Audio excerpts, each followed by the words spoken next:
Hello everyone, good morning. কেমন আছো সবাই? আশা করছি অনেক ভালো আছো, সুস্থ আছো। আবার ২-৩ দিন পর তোমাদের সামনে একটা ভ্লগ নিয়ে হাজির হলাম।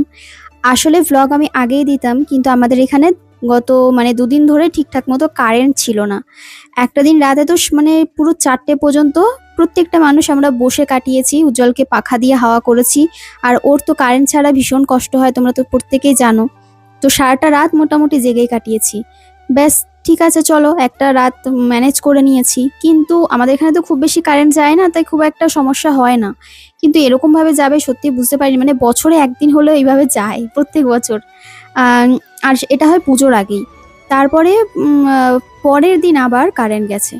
সারা রাত মানুষে না ঘুমিয়ে পরের দিন ভাবলাম একটু তাড়াতাড়ি করে সিদ্ধ টিদ্ধ ভাত খেয়ে ঘুমাবো। ওমা, পরের দিন দেখছি আবার কারেন্ট গেছে, তা আবার দিনের বেলা। ভীষণই কষ্টকর ওই ২টো দিন কাটিয়েছি। এবার নিজে তো দেখো ঠিক আছে, কিন্তু উজ্জ্বলের ব্যাপারটা পুরোটাই আলাদা। বসে হাওয়া দেওয়া, ওই যে ২-৪ ঘন্টা বসে, ভীষণ কষ্টকর ব্যাপার। তো তারপরে ওই জন্য আর ভ্লগ দেওয়া হয়নি। কারেন্টই নেই, ভ্লগ দেবো কী করে? বিকালবেলা এসেছে কারেন্ট, তখন আর ভ্লগ দিতে ইচ্ছা করছিল না, মনে হচ্ছিল একটু ঘুমাবো। তো ওই জন্য আর ভ্লগ দেওয়া হয়নি। আজকে একটা বৃষ্টির দিনের ভ্লগ। এই দেখো বাইরে বৃষ্টি হচ্ছে, তবে মাঝে মাঝে আবার রোদও উঠছে। আর আজকে আমি ভয়েস দিতে বসেছি। আজকের দিনটা ভীষণ একটা স্পেশাল দিন আমার কাছে, ভীষণ একটা ভালো দিন, শুভ দিন। কারণ এই দিনে আমরা দুজনের একসাথে পথ চলা শুরু হয়েছিল।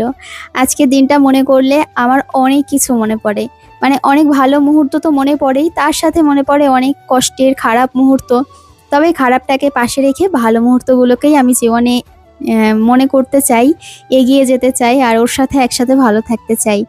আর এখানে দেখো ভুট্টা আনা হয়েছিল বাজার থেকে। ভুট্টা তো এখন প্রচুর পাওয়া যায়, ভুট্টা খেতেও ভীষণ ভালো লাগে আর ভুট্টা খাওয়াও ভালো। তারপরে আমি এদিকে বেডটা একটু সুন্দর করে রেডি করে নিয়েছি। বেডশিটটা ভীষণ সুন্দর, সবচেয়ে ভালো লেগেছে, ছোট্ট ছোট্ট দুটো কুশন দিয়েছে ওই জন্য। আর এটার লিঙ্ক আমি দিয়ে দেবো কমিউনিটি পোস্ট বা কমেন্টে দিয়ে দেবো, তোমরা সেখান থেকে চেক করতে পারো। তারপরে আমি এদিকে দেখো চলে এসেছি ব্যালকনিতে। আমার জামা কাপড় যেগুলো ছিল সেগুলো সব মেলছি। বৃষ্টি তো হচ্ছে, তো ভাবছিলাম একবার যে কি করব, জামা কাপড়গুলোকে মেলবো না থাকবে। কিন্তু মেললে কি হয় বলো তো, ওই আর কি, বৃষ্টির জল লাগলেও মোটামুটি শুকিয়ে যায় সারাদিন রাত যদি এখানে থাকে। হালকা হালকা যদি জোরে বৃষ্টি নামে একটু হালকা হালকা ভেজে, আর বৃষ্টি না নামলে মোটামুটি জামা কাপড়গুলো শুকিয়ে যাবে। তো সেই আশাতেই দিয়েছি। এখন হালকা হালকা বৃষ্টি হচ্ছে, তো এই অবধি জল পৌঁছাবে না। কারণ জামা কাপড় অলরেডি কালকে কেচেছি, কালকে মেলতে পারিনি। আমার এটাই হয়, কাজ বাজ করতে করতে এত ব্যস্ত হয়ে যাই, লাস্টে দেখা গেলো জামা কাপড়টাই মেলতে পারলাম না। ইচ্ছা করে না তখন। তখন মনে হয় যে থাক, কালকে আবার মেলে দেবো, অসুবিধে নেই। তো এদিকে জামা কাপড়গুলো মেলে তারপরে এসেছি ছাদে। ছাদে ভাবলাম যে যাই, ফুলটা তুলে নিয়ে আসি। ও মা, এসে দেখছি ছাদে কিন্তু ছাতা ছাড়া যাওয়াই যাবে না। আর ছাদে উঠলে না, এই যে বর্ষাকালে এই সময়টা ছাদের ওয়েদারটা না আমার ভীষণ ভালো লাগে। দেখো মাঠে জল জমে গেছে, আর আমাদের ছাদটা এখন দেখছি একটু একটু স্লিপ হয়ে গেছে। ছাদটা কিন্তু আমাদের এতদিন ঠিকই ছিল, স্লিপ হয়নি। এখন এই দেখছি কন্টিনিউ বৃষ্টি হচ্ছে কটা দিন ধরে, স্লিপ হয়ে যাচ্ছে। আবার একটু রোদ হলে ঠিক হয়ে যাবে যদিও। আর এখানে গাছে অনেক ফুল ফুটেছে, তো ভাবলাম গাছের ফুলগুলো আগে তুলে নিই। আর কিছুদিন আগেই গোলাপ গাছগুলোকে কাটিং করেছিলাম, কিছুতেই ফুল ফুটছিল না। তো এখন দেখছি ধীরে ধীরে গাছগুলো একটু সুন্দর হচ্ছে আর ফুল ফুটছে। শীতের আগে গাছটা যদি একটু সুন্দর করে কাটিং করে দেওয়া যায় তাহলে খুব সুন্দর ফুল হয়। কারণ এই ফুলগুলো তো শীতকালেই ফোটে। এ দেখো, কিন্তু ফুলগুলোর সাইজগুলো অনেক ছোট হয়ে গেছে। আর এখানে এই যে সাদা ফুল, এই ফুলগুলোও কিন্তু কিনে এনেছিলাম। এটা ঠিক সাদা নয়, এটা ওই তোমার অফ হোয়াইট কালার। আর এখানে দেখো আর একটা রঙের ফুল ফুটেছে। তিন চার রঙের গোলাপ আমাদের বাড়িতে আছে। আর এইদিকে লেবু গাছে একটা লেবু দেখলাম কিরম একটু হয়ে গেছে, তো ভাবলাম লেবুটা আজকে পেরে নেব। গাছে একটা লেবু হয়েছে, বেশ সুন্দর হয়েছে। অনেকটা বড় হয়েছিল, কিন্তু না এক সাইডে ফেটে যাচ্ছে। আমার পেকে গেছে বলে ফেটে গেছে না কি বুঝতে পারলাম না। আর এখানে একটা ড্রাগন হয়েছে, অনেকটাই বড়। তো পুজো দেবো ভাবলাম যে তাহলে ঠাকুরকে দেবো, তুলে নিয়ে যাই। আর এই দেখো মাঠের ওখানটায় বৃষ্টি হয়েছে বলে জল জমেছে, মনে হচ্ছে না সবুজের মাঝখানে একটা পুকুর, কি সুন্দর লাগছে। আর এখানে দেখো অনেক ড্রাগন কিন্তু আবার হয়েছে, কাঁচা কাঁচা রয়েছে আর পেকেওছে বেশ কয়েকটা। সব তো আর পাকে না একসাথে, এটাই ভালো, সব একসাথে পাকলে না খেয়ে ওঠা যায় না, এত পাকে।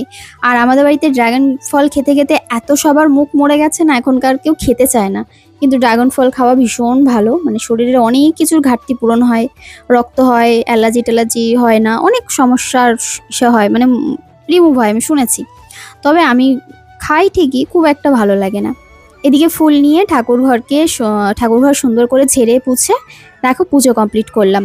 আর দুপুরের খাওয়া বলতে আজকে আর কিছু ইচ্ছা করছিল না রান্না বান্না করতে, তো এই যে সিদ্ধ ভাত, লঙ্কা, কাঁচা লঙ্কা এই দিয়েই মানে খেয়ে নিয়েছি।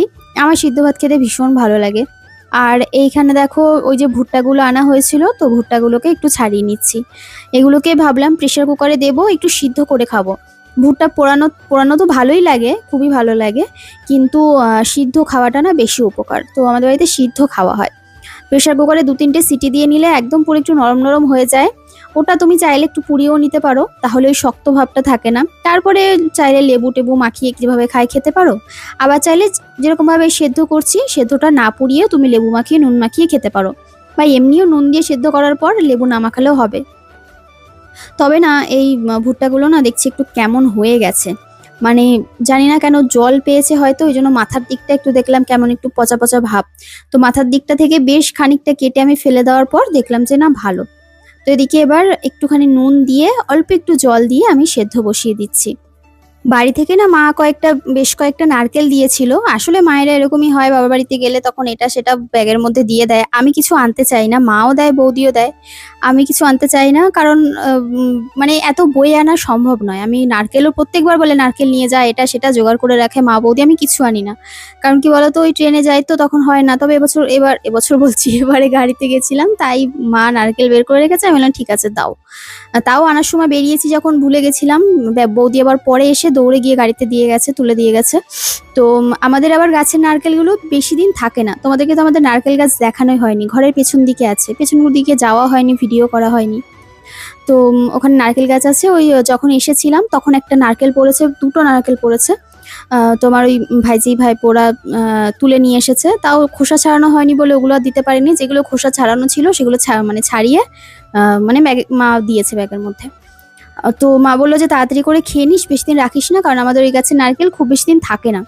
তো ওই জন্যই আর কি তালের বড়া খাওয়ার ইচ্ছা হয়েছে, ভাবলাম তালের বড়া বানাই। প্রত্যেকবার তো 1-2বার বানানোই হয়, আর এটা বানানো না খুব এখন ঝামেলা আর কি। এখন আর কেউ এত ঝামেলা নিতে চায় না। আগে ছোট থাকতে মা ওরা দেখতাম প্রচুর খাটতো, আমরা তো এখন ময়দা দিয়ে বানাচ্ছি, তখন মা দেখতাম ঢেকিতে চাল কুটে তারপরে সেটা দিয়ে বানাতো। মানে আমাদের ছোটবেলাটা কেটেছে পুরো আলাদা, মানে এত কষ্ট করতে পারতো আমাদের মারা, কাকিরা, মাসিরা, যারাই বলো না কেন তখনকার আর কি মানুষরা। আর এখন আমরা এত কষ্ট আমরা করতে চাই না। তার থেকে বড় কথা ঢেকি টেকি এখন আর নেই, কোথায় আর পাবো। তো যাকে এদিকে দেখো তালের বড়া বানাচ্ছিলাম আজকে, তো সেই জন্যই এত ভাষণ। তো বড়াগুলো বেশ কিন্তু সুন্দর করে ফুলেছিল। নারকেল কুড়িয়ে নারকেল খানিকটা গোটা মানে কুচি কুচি করে দিয়েছিলাম, যাতে ওই মুখে চাবানো পরে ভালো লাগে। তারপর তাল একা একা তালটাকে গুলিয়েছি, সমস্ত কিছু একা একাই করলাম। প্রথম পারতাম না, মানে বিয়ের প্রথম এগুলো কিন্তু পারতাম না। তারপরে আস্তে আস্তে এখন শিখে গেছি। আর এখন পারি না বলে কিছুই নেই আর কি, ইউটিউব আছে, সব যেটা পারি না দেখিনি একবার চেক করে নিই, তাই না? তাহলে সব কিছু পারা যায়। আর প্রথম তো অনেক সমস্যা হতো। একবার বিরিয়ানি বানাতে গিয়ে পুরো ফেনা ভাত বানিয়ে দিয়েছিলাম, তোমাদের এই গল্প শেয়ার করেছিলাম। তবে আর কি শিক্ষা মানে যখন প্রথম থেকেই কেউ কিছু পারে না, চেষ্টা করলে আস্তে আস্তে আস্তে আস্তে 1বার ভুল হবে, 2বার ভুল হবে, 3বার এবার দেখবে তুমি পারবে। কিন্তু তুমি যদি কোনো কাজে নাই এগোও শেখার তখন কিন্তু কোনো কিছু শেখা যায় না। যে পারবো না বলে সব কিছুতে পিছিয়ে যাও। আর এই যে ছোট ছোট করে বড়া ভাজার চেষ্টা করছি, তবে আমারগুলো অত ছোট হয় না। আমার মা যখন বড়া ভাজতো একদম ছোট ছোট ছোট ছোট, মানে সবগুলো এক সাইজের। আর কি যে সুন্দর দেখতে লাগতো, মানে এত শৌখিন ছিল আমার মায়ের হাতের কাজ। আমার মায়ের উনুন বানানো দেখে তোমরা বুঝতে পারো যে আমার মায়ের হাতের কাজ ভীষণ শৌখিন ছিল। যে কাজটা করবে পরিপাটি করে, ঘর লেপে পরিপাটি করে।